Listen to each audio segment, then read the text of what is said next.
Ito po ay may isang taong gulang na. Nabansot lang siya. Nasa 3 talampakan lang ang tangkad niya. Pero ngayon ay pwede nang i-grafting. Kukuha po ako ng sanga ng pang-grafting ko. Ayan. Yung sanga ng puno na yan. Babawas ako ng isa dyan para ma-grafting sa mga gusto kong i-grafting na mga rootstock ko.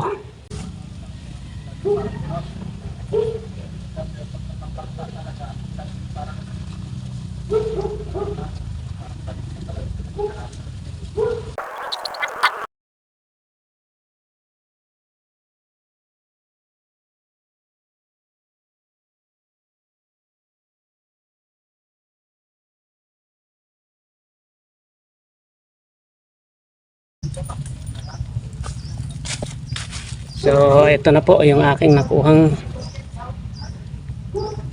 pang-grafting na sanga. Meron po siyang mahigit 2 talampakan. Ayan.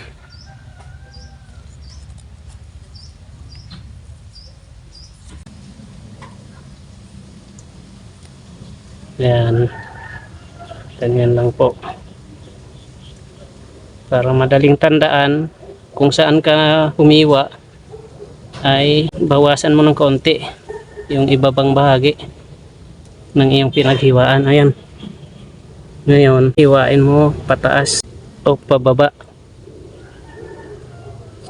Yan. At sikwatin para umangat yung kanyang balat. Ayan.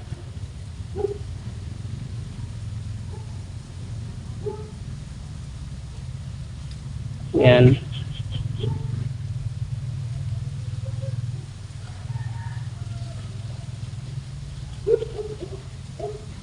Yan. Bale, chip budding po ang paraan na aking gagawin. Ganito lang po.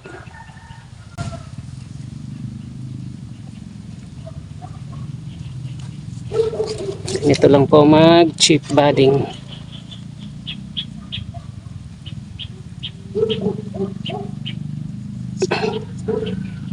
Yeah. Ingat lang po kayo sa pag chip budding at napakatigas ng sanga. Baka kayo madisgrasya.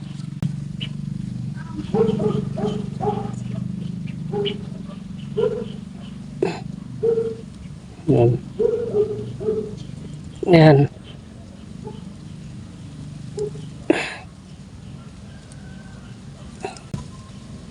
Yan. So, ayan na. Ito na po ang ating pang-grafting. Ngayon ay ating iangat itong ating balat ng ating rootstock.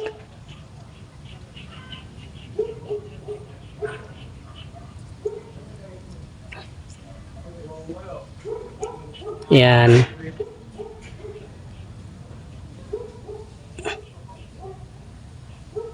Yan.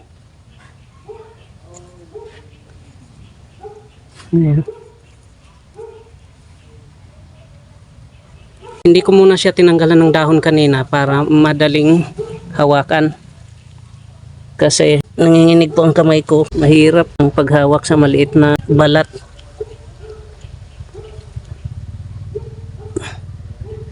Yan. Ayan. Okay na. So, tsaka natin tanggalan ng dahon. Ayan. Dadalawahin ko. Dito naman yung isa.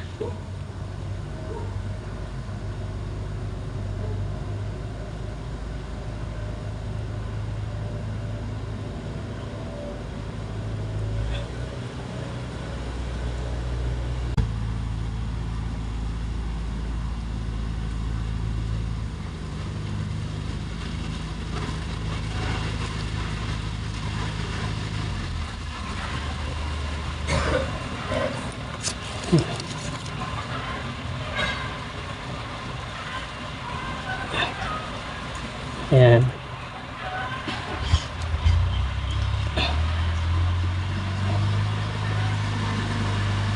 Ayan. Ayan. Ayan, ganito lang.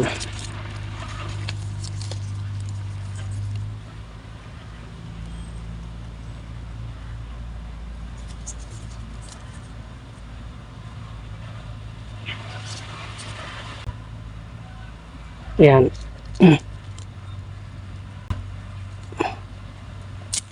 Ayan.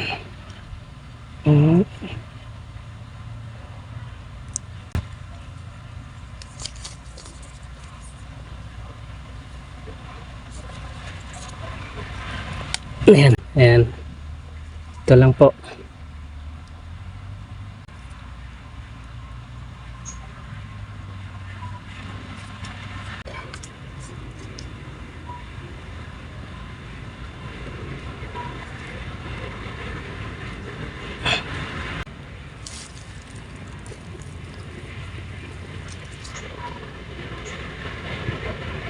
Tulan natin siya dito.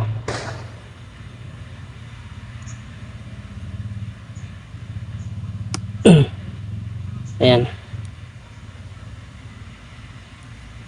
So, ayan. Tanggalan na natin ang daon. Ayan.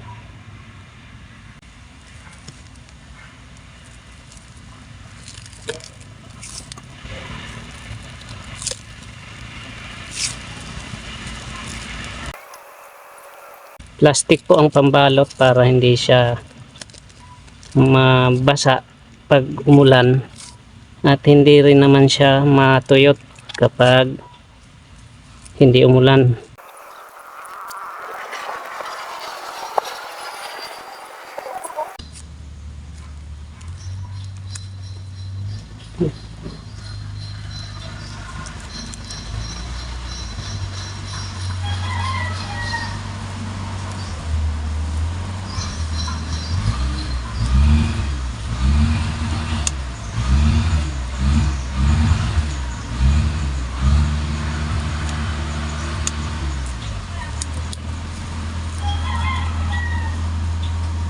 Doblehan ko lang kasi maulan-ulan ngayon.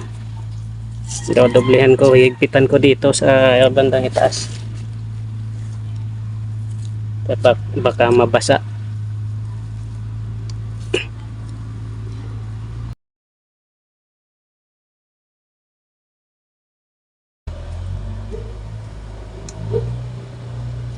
So ayan. Hintay tayo ng 1 week. Kapag nakita natin hindi nagbago ang kulay, green pa rin, siya ay buhay. Isang paalala lang po, ang pag-subscribe dito sa YouTube ay libre at wala pong bayad. Kaya kung nagustuhan mo ang video na ito, ay huwag pong kalimutang mag-subscribe, like and share. So ngayon ay October 26, 2023. Bale, sakto isang linggo po simula nung i-budding ko itong kalamansi na ito. Ito, dalawa. Binading ko.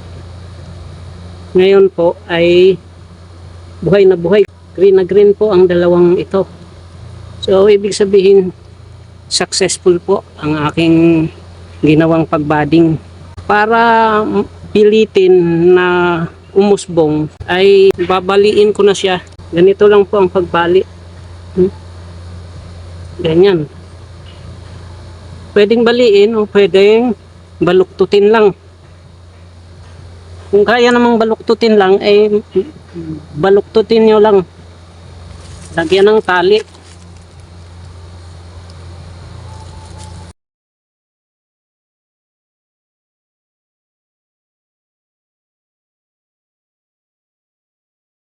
Ganyan lang po. Wala na pong tali-tali kasi sumabit na siya doon sa pinakatulos. Ito, stick na tinulos ko. Kaya nakabuloktot na siya. So ganyan lang siya. At maghihintay tayo ng mga isang linggo. Makikita na natin ang usbong dito sa dalawang ito. Magandang araw po. 19 days po makalipas ng aking i-budding itong ating multi-rootstock na kalamansi. Kaninang umaga, itong nasa itaas na budding ay nakita akong infected po ng uod na naninira o nagmimina ng balat ng mga citrus. Doon siya nanginginain at merong lumabas na dagta. Ayan. Ang dagta na yan ay resulta ng pagkakapinsala ng balat ng ating citrus o ng kalamansi dahil sa ginawang pagmimina ng uod. Yan po ay peste dito sa mga kalamansi ko. Katulad nitong isang to. Ayan. Ayan po. Meron ding bakas. Ayan o. Naninigas siya. Kapag hindi pa siya naninigas, medyo basa siya, ay para siyang gulaman. Kanina nung nakita ko na infected nga itong isang to, ay dali-dali kong pinutol itong sanga nang hindi na umabot dito, kasi kung hinayaan ko ay baka umabot pa dito, masira pa itong isa.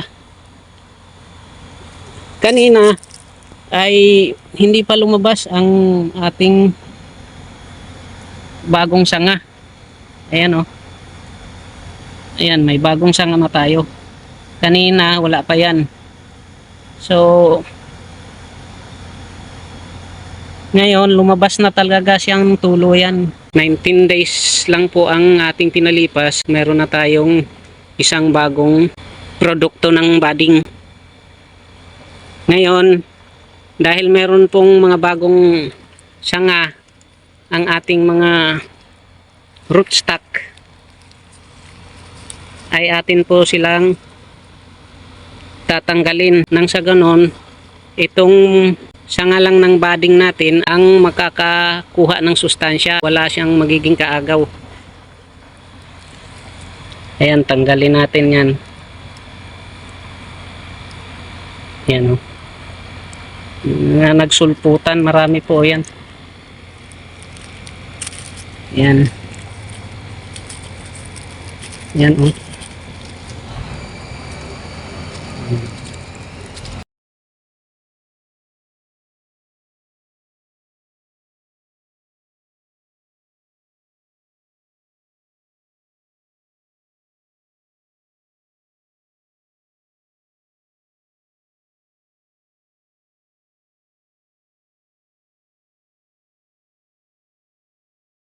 Ngayon, ang natitira na lang na suloy ay itong sa ating budding.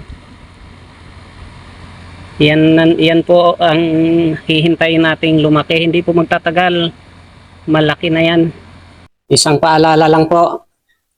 Ang pag-subscribe dito sa YouTube ay libre at wala pong bayad. Kaya kung nagustuhan mo ang video na ito, ay huwag pong kalimutang mag-subscribe, like and share. Maraming salamat sa panonood. Hanggang sa muli, ito po ang inyong Kuya Brownie. Bye-bye!